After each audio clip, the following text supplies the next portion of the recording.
Hi, I'm Rebecca Curran from Super Yacht News, and I'm here with Mike Simpson from Simpson Marine. What do you think of the show so far? I think it's pretty good. I think if you look outside, the sun's shining on a fantastic show, which is packed with boats. I think what's very interesting is to see how this has developed over the last few years since it was started, and the fact that we do now have some categories there for multi-hulls this year. We've got more large yachts, super yachts coming in, and we've got a big line-up there because we see this as the main show in the region. For us, Singapore is the hub, and so we really promote hard right through Southeast Asia from this show. And you were saying this year you have the most yachts in that you have so far, is it? Well, we suffer from the fact that we have some very, very good brands, and these are some of the world's top brands. Azimut motor yachts from Italy, the world's leading motor yacht builder, luxury motor yacht builder. We have Beneteau Group. They're the number one, were sailing yacht, now very strong in motor yachts. So these two brands mean that we've got to give them a lot of prominence.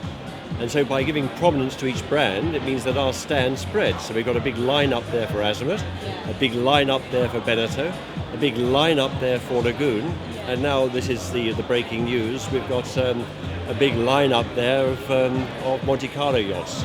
We've just taken on the representation in Southeast Asia for them.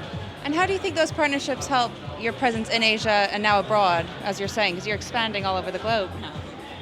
Not all over the globe. We did have an office in Monaco some years back in the late 90s, and we closed that down when the economic crisis struck in about 2007. But we had a presence over there then. That was mainly to look after super yacht clients, and we had a number in the 90s out here in Asia. And the yachts were in Europe, the clients were over here, so it made sense for us to have an office over in Europe. For a new Asian buyer, what advice would you give them? I know you're saying it's so different regionally, so maybe we can focus on Singapore if it's too much of a loaded question, but is there any certain advice you'd give to somebody entering the market? Oh, stay away, most definitely. Don't want any more competition, we've got quite enough, thanks. And how do they differ? As you say, you had some experience in the south of France and Monaco.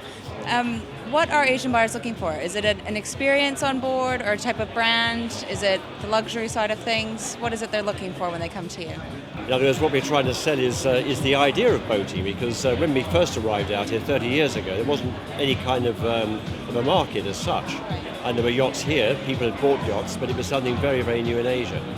And so we had to sell the whole concept of getting out on the water and enjoying the sun and the fresh air and so on. That was in itself quite a challenge, and so on and so on. So we weren't even sure if they would take to boating at all, certainly not to sailing. But in fact, they've taken to sailing in a big way. We sponsored a big yacht race there, the China Cup, and that helped to introduce a lot of people to boating, and they really took to it. So it's really doing your market research, knowing your client, and not trying to get them to fit into a hole, but you're trying to fill that gap for them. We had that advantage because we have a range of products. We're not just trying to sell one yacht, regardless. In other words, one size does not fit all in terms of sailing. So I think that's, and we do stress this to all of our salespeople, that listen to the customer, listen to what he wants, sell him the boat that will suit him and not the boat you want to sell him. Fantastic. Thank you so much, Mike, and all the best with the rest of the show. Thanks a lot.